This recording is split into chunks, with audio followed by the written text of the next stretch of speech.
अस्सलाम वालेकुम everyone, welcome to the phone world live. And आज मैं वीवो V11 प्रो वेरिएंट का रिव्यू करने जा रहा हूँ, जो कि वीवो की V11 वेरिएंट का एक प्लस वेरिएंट है, एक अच्छा वेरिएंट है जिसके अंदर कुछ प्लस पॉइंट्स हैं जो कि आपको वीवो V11 में नहीं मिल रहे थे। जिनमें से सबसे बड़ा प्लस पॉइंट कि इसके अंदर आपको ऑन डिस्प्ले फिंगरप्रिंट सेंसर मिला है, जो कि आपको बाकी डिवाइसेस में आजकल बहुत कम मिलता है। और बाकी से ओवरऑल जितना मैंने यूज़ किया है, मुझे ऑनेस्टली कोई परफॉर्मेंस पॉइंट ऑफ व्यू से इतना ज़्यादा फ़र्क नहीं फील हुआ वीवो V11। और इसमें से हाँ, कैमरा इसके अंदर आपको बेटर मिलेगा, इन डिस्प्ले फिंगरप्रिंट का सेंसर आपको एक एक्स्ट्रा मिल जाएगा। और एक छोटा सा डिज़ाइन में भी फ़र्क किया है कि आप इसकी बैक पर देख सकते हैं, थोड़ा सा ग्लिटरी सा सरफेस है। अगर आप उसको गौर से देखें तो आपको इसके अंदर थोड़े से ग्लिटरी सा टच मिलेगा, जो कि आपको वीवो V11 में नहीं मिल रहा था। ड्यूल टोन तो है इसके अंदर भी, उसके अंदर भी आपको मिल रही थी, जिसकी वजह से डिवाइस और भी ज़्यादा प्रीमियम लगेगी और फ्लैगशिप डिवाइस की लुक देगी। सो फिर मुझे जो पर्सनली फेवरेट इसके फीचर्स लगे हैं इस डिवाइस में, वो सबसे पहले तो इसका डिज़ाइन आप देख सकते हैं, बड़ा क्लासी सा एक फ्लैगशिप डिवाइस की लुक देने वाला डिज़ाइन है इसका। हाँ, ऑल्दो इसकी प्राइस भी इतनी कोई ज़्यादा हाई नहीं है फ्लैगशिप के लेवल की, आपको ऑलमोस्ट 50,000 में डिवाइस मार्केट में मिल जाएगी, लेकिन इसके स्पेक्स और इसकी लुक स्पेशली बिल्कुल एक फ्लैगशिप की लुक देती है। एंड सेकेंडली, ना सिर्फ बैक पर, इस डिवाइस में भी आपको फ्रंट भी काफ़ी ज़्यादा मज़े का मिले, यानी कि आजकल जिस तरह ट्रेंड चल पड़ा है वाटर ड्रॉप नॉच का, इसी तरह इस डिवाइस में भी आपको वाटर ड्रॉप नॉच मिल रहा है, जिसके अंदर आपको सिर्फ इसका फ्रंट कैमरा मिलेगा, अदरवाइज फ्रंट पर आपको सिर्फ स्क्रीन मिलेगी, जिसकी वजह से आपको स्क्रीन के कलर्स भी काफ़ी ज़्यादा मज़े के लगेंगे और स्क्रीन बड़ी बड़ी फील होगी। तो हाँ, इस डिवाइस का डिस्प्ले भी इसका एक बहुत बड़ा प्लस पॉइंट है। बाकी वे फीचर पॉइंट ऑफ व्यू से आपको इतना ज़्यादा फर्क नहीं मिलेगा वीवो V11 और प्रो में। बस ये है कि इसके अंदर जो प्लस पॉइंट है वो उसके अंदर नहीं अवेलेबल थे, जिनमें से एक और बहुत बड़ा प्लस पॉइंट ये है इसके अंदर कि आप 4K रिकॉर्डिंग भी रिकॉर्ड कर सकते हैं इसके बैक कैमरा के थ्रू, जो कि आपको वीवो V11 में नहीं मिल रहा था। और व्यूअर्स, मैंने पर्सनली फील किया कि ना सिर्फ वीडियोस में बल्कि पिक्चर्स में भी वीवो V11 प्रो का मुझे कैमरा कंपैरेटिवली बेटर लगा है V11 से, क्योंकि इसका जो फोकस पॉइंट है, जो इसका ऑटो फोकस है, वो ज़्यादा जल्दी रिस्पॉन्ड कर रहा था कंपैरेटिवली V11 के। और इसकी कलर क्वालिटी भी मुझे काफ़ी बेहतर लगी, ज़्यादा नेचुरल कलर्स मैंने V11 प्रो में एक्सपीरियंस किया है। और बाकी पोर्ट्रेट मोड भी आपको वीवो V11 प्रो में काफ़ी मज़े का मिल रहा है, काफ़ी नेचुरल से है, और स्पेशली उसकी एज डिटेक्शन काफ़ी ज़्यादा अच्छी है, और इसकी कैमरा की क्वालिटी का अंदाज़ा आप इन सैंपल से लगा सकते हैं। तो फिर अगर डिज़ाइन की तरफ देखा जाए तो आप बैक पर देख सकते हैं इसके ड्यूल कैमरास अवेलेबल है, उसके साथ इसकी फ्लैश लाइट, और इसकी बॉटम में आपको सारी पोर्ट्स इसकी मिल रही है, जिनमें से आपको 3.5 mm की ऑडियो जैक, इसका प्राइमरी माइक और इसकी USB की पोर्ट मिल रही है आपको, जो कि माइक्रो USB केबल की पोर्ट है।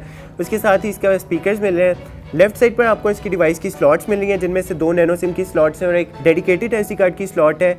और इस डिवाइस में आपको मेमोरी ऑल्दो काफ़ी ज़्यादा अच्छी बिल्ट इन मेमोरी मिल रही है 128 GB की, लेकिन उसके साथ आपको मजीद ऑप्शन अवेलेबल है कि आप SD कार्ड के थ्रू इसकी मेमोरी को मजीद एक्सपेंड कर सकते हैं अप टू 256 GB तक। राइट साइड पर आपको डिवाइस की वॉल्यूम कीज़ और पावर कीज़ मिल रही है, जबकि फ्रंट साइड पर आपको पूरा डिस्प्ले मिल रहा है। सिर्फ टॉप पर आपको छोटा सा नॉच मिल रहा है, जिसके अंदर आपको इसका फ्रंट कैमरा और उसके ऊपर ही छोटा सा ईयर पीस अवेलेबल है, जो कि वॉइस कॉल्स के दौरान एक्टिव होता है। और ऑन दी अदर एंड आपको इस डिवाइस की बिल्कुल टॉप पर एक और सेकेंडरी माइक मिल रहा है, जो कि आपकी वीडियो रिकॉर्डिंग के दौरान एक्टिव होगा, जिसके अंदर नॉइस कैंसलेशन का फीचर भी आपको मिल जाएगा। बाकी व्यूअर्स, अगर परफॉर्मेंस की बात की जाए तो इस डिवाइस में आपको मिल रहा है Qualcomm Snapdragon 660 का चिपसेट अलॉन्ग विद Adreno 512, और इसकी परफॉर्मेंस CPU आप देख सकते हैं 22 के 3D बेंचमार्क में। और इसकी चिपसेट में ही फ़र्क है जो कि आपको V11 और V11 प्रो में मिल रहा है, क्योंकि इसके अंदर आपको MediaTek का चिपसेट मिल रहा था, इसके अंदर आपको Qualcomm का चिपसेट मिल रहा है। लेकिन ऑनेस्टली मुझे परफॉर्मेंस में इतना ज़्यादा कोई फ़र्क नहीं फील हुआ, ना ही GPU टेस्ट में कोई इतना ज़्यादा फ़र्क फील हुआ है। लेकिन इन दोनों फ़ोन्स की प्राइसेस में ऑलमोस्ट 10,000 का फ़र्क है, जो कि आई थिंक मेजरली इस वजह से कि इसके अंदर आपको एक तो 6 GB की रैम मिल रही है 128 GB की रोम के साथ, उसके अंदर आपको 4 GB की रैम मिल रही थी। और दूसरी मेन जो सबसे बड़ा डिफरेंस है वो यही है कि फिंगरप्रिंट का सेंसर आपको V11 की बैक पर मिल रहा था, जबकि इसके अंदर आपको इन डिस्प्ले का मिल रहा है। बाकी और परफॉर्मेंस में मुझे दोनों डिवाइसेस में ऐसा कोई इतना ज़्यादा फर्क फील नहीं हुआ। कि डिस्प्ले का रेजोल्यूशन आपको इस डिवाइस में भी काफ़ी अच्छा मिल रहा है, यानी कि इस डिवाइस में भी आपको 1080x2340 का रेजोल्यूशन मिल रहा है। एस्पेक्ट रेशियो इसकी फुल है, जिसकी वजह से आपको वीडियोज़ और गेम्स का काफ़ी ज़्यादा मज़ा आएगा।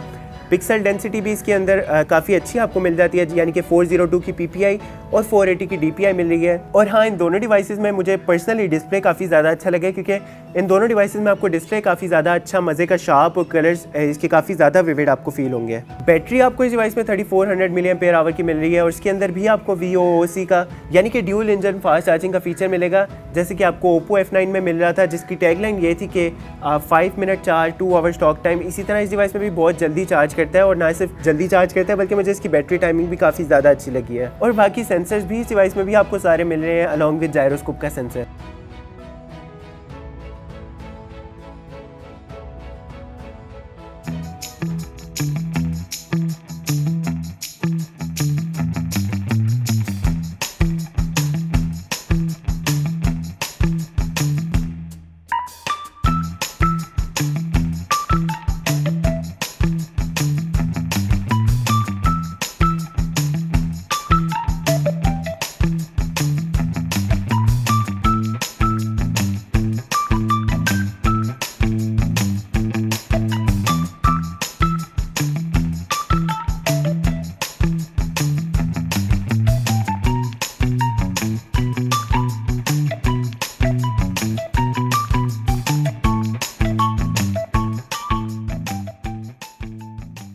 सो व्यूअर्स, ये था Vivo V11 Pro वेरिएंट का डिटेल रिव्यू। और let me know if you have any question regarding the device. मैं आपको ज़रूर रिप्लाई कर दूंगा कमेंट बॉक्स में, और मुझे ज़रूर बताइएगा कि आपको ये डिवाइस कैसी लगी। और अगर मैं इसका फाइनल कंक्लूजन दूँ इस डिवाइस के बारे में, तो आई थिंक 50,000 के बजट के लिहाज से डिवाइस काफ़ी ज़्यादा परफेक्ट है, क्योंकि इसकी लुक स्पेशली मुझे काफ़ी ज़्यादा अच्छी लगी है। इसका डिज़ाइन, इसकी बॉडी और स्पेशली इसकी परफॉर्मेंस भी काफ़ी ज़्यादा अच्छी है, क्योंकि आपको फ्लैगशिप डिवाइस के सारे स्पेक्स मिल रहे हैं एक 50,000 की रेंज की डिवाइस के अंदर। और सबसे मज़े की बात, इन डिस्प्ले फिंगरप्रिंट का सेंसर, क्योंकि आजकल बहुत कम डिवाइसेस में अवेलेबल है, तो I think it's one of the unique feature जो कि आपको किसी डिवाइस में मिले। और 50,000 के बजट के अंदर आई डोंट थिंक कि अभी तक ये किसी डिवाइस में आपको मिलेगा। So we subscribe to our channel for more videos, for more reviews, and till next time take care, अल्लाह हाफिज़।